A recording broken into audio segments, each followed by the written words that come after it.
Welcome back to another video on the Supernote A6X2 Nomad, and today we're going to be talking about how to use PDFs in the best way on this device and all the methods that I've learned in which to use them. So let's get started. The first thing we need to do is actually get the PDF file on the Supernote, and the easiest way I found to do that is actually through the partner app itself. So I'm going to pull up my phone here, there it is, and then this is in the Supernote partner app. And I'm going to go to the Documents folder on the app, and then I'm going to upload a file. And then this way you can just pick any of the PDF files you have in your Files app. This works for Android, this works for on a computer, things like that. I just find this system on the phone works the easiest for me. And then all you do is you import the file you want, and now it's in there. All right, so now all we have to do is just sync the files. Just press the sync button. Now let's see, it's recognizing that file and it's downloading it. All right, as you can see, I already have one of these PDF files in here, and the reason I'm showing this document as my test is because it has a lot of different chapters, and that's good for what I'm going to show you guys and some of the techniques that the Supernote has to help with that. So let's go right into it. Alright, so the first thing I'm going to show you is how to access all the chapters. That's right up here, table of contents. And as you can see, it carries over all the chapters from the initial PDF file itself. So all of them. You can skip to the end, skip to the beginning, or you can just really click through all of them if you need to find something specific. Let's just kind of keep going here and just get to a certain spot. All right. Yeah, let's say Jeremiah 38 is the good one. Yeah, right there. All right. So then something different in this document section of Supernote is that the highlighter functions uniquely. It actually matches right with the text, as you can see there. So it's no longer a free-flowing handwritten highlighter, so that might disappoint some people, but overall I find that this does work better, especially when highlighting PDF files, and it's nice that it sticks right to the text. That's really helpful. And then you might be wondering what this function is, and that is what they call the digest function. It works very similarly to the highlighter, at least initially, but it pops up this screen every single time. So let's you change up the highlighter. So you can turn it into a underline, or if you want to do this function, this is the digest. And now it has these brackets around it, and tapping on it, it'll bring you to a separate screen. Has a little mini floating toolbar here as well, with just one pen tool that you can swap out to whatever you need, and then one eraser tool, and you can change it to the selecting eraser if that's what you prefer, or the stroke eraser, and then a little mini undo and redo. And then this whole box here that's marked by this symbol here is going to be your text box, or your handwriting box. So it shows you what you highlighted or put in brackets right up here. And now you can write a little annotation about it, or something that you want to take deeper into it. So, which shall take it? This means he is gonna take it for sure. You know, something like that. And then you go right back out of it and just looks at the brackets here. And anytime you want to reference it, you can tap right back in there and it's right there. Or if you want to see what all your digests were in a larger document, you can come to the side right here and just tap digest. And then it will show you different ones here. All right, let's just go to this one. That should be the one we made. And if you tap further into it, there you go. And you make comments on it and everything like that. Let's go back to our recent document here. All right. Another thing you want to know when navigating through the PDF files is how to turn the page, obviously. So I have it as a 2-finger swipe because that's the most natural to me, and it's the one I don't accidentally hit a lot. So other options though are 1-finger swipe if you're confident that you won't accidentally trigger that. There you go. And then another option is tapping. So you just tap the screen, go progress, or go back on this side of the screen. And then if you're too afraid that you're going to hit it at all, you can just turn off gestures for turning pages, and you can just use the page turning buttons down here. Now, you're totally able to hide the toolbar just by double tapping, just like in the notes. And you can hide the bottom section right here just by double tapping it with a single finger, if I don't hit the page turn. But obviously, when I turn off all the gestures and I turn off the bar, it's a little hard to move around. So I do like to keep it on that 2-finger swipe. And then I personally like having a lot of my toolbars hidden. It makes it feel a lot cleaner to me. And I don't do a lot more than just a regular highlight when I go through my PDFs.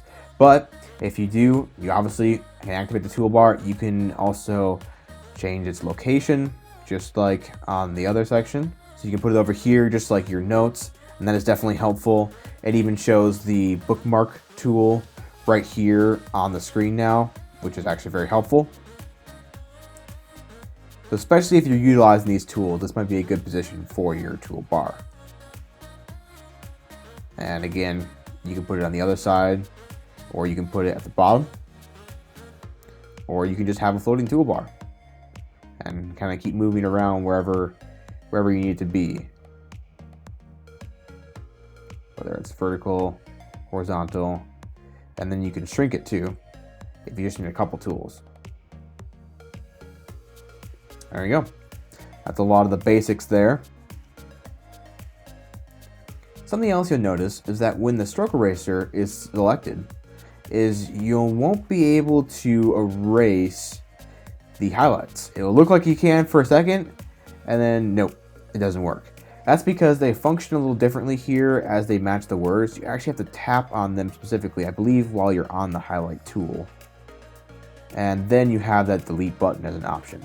There's also another option here, which is on both the digest function and the highlight function. And that's to add a comment. And here is the comment box, and you can add any text you want.